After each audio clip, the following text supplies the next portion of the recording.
Bonjour tout le monde, aujourd'hui on va parler du nouveau Pixar, Coco. Comment dire si, voilà.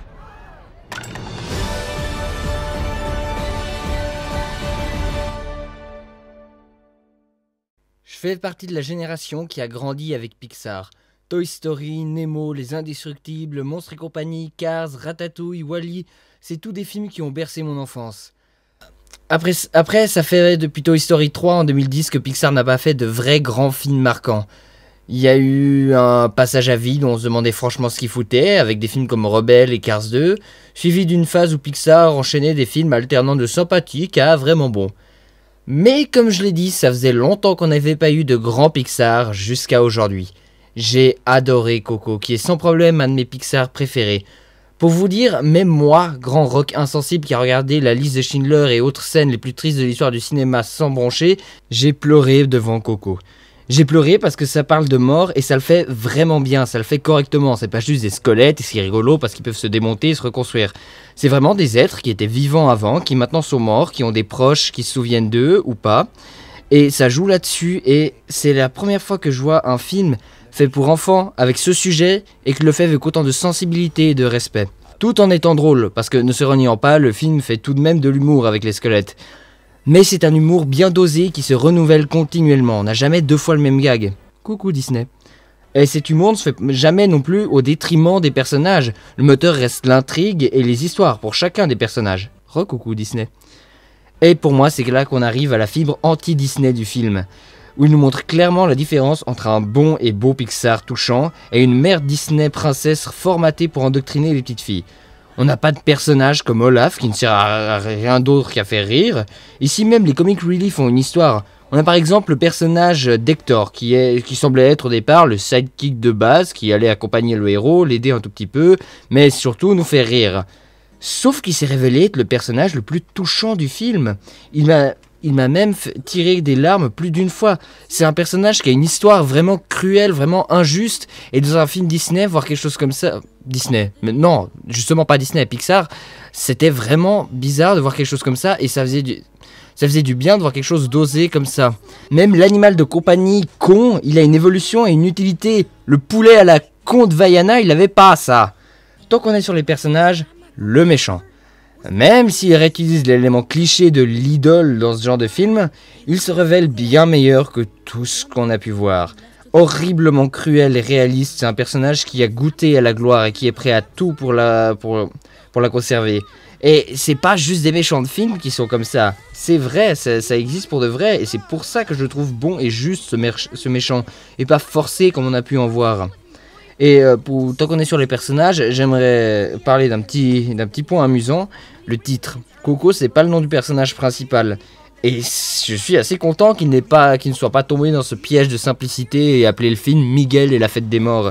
Ils ont donné le nom d'un autre personnage secondaire mais qui a une énorme importance dans l'histoire.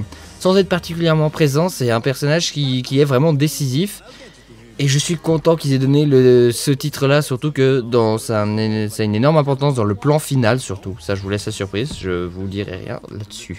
Visuellement, c'est un Pixar, donc forcément, c'est incroyable, c'est magnifique. Et déjà en termes de réalisme graphique, c'est absolument magnifique, c'est abouti. Et surtout artistiquement, les couleurs, elles sont super bien travaillées, super bien utilisées.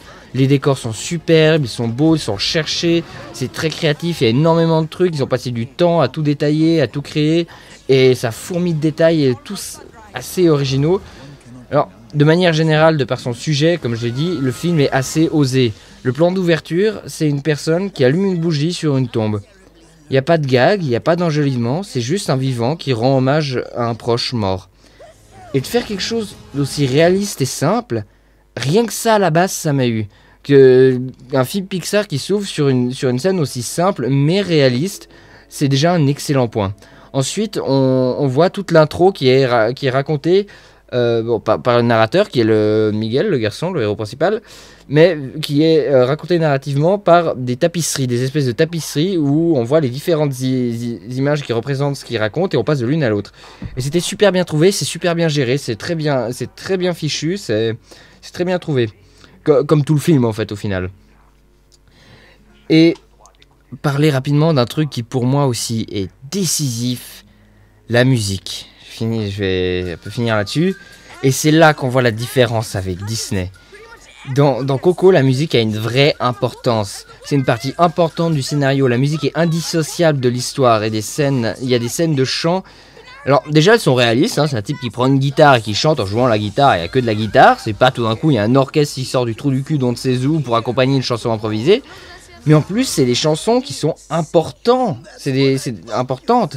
C'est des chansons qui servent à faire avancer les personnages et l'intrigue. Il y a une raison à ce qu'elles soient là. C'est pas juste pour en balancer pour avoir les petites filles et rendre fous les parents. Coucou Disney. Et en plus la musique est signée Michael Giacchino, donc forcément c'est génial, c'est entraînant, ça colle super bien au film et c'est absolument parfait. Donc voilà, Coco, un des Pixar les plus forts, les plus touchants, une beauté visuelle et thématique, une sensibilité, un respect exemplaire. Et un truc décisif avec ce film, c'est un film qui a été fait par des réalisateurs qui avaient une conscience artistique, qui avaient envie de faire un film sur ce sujet.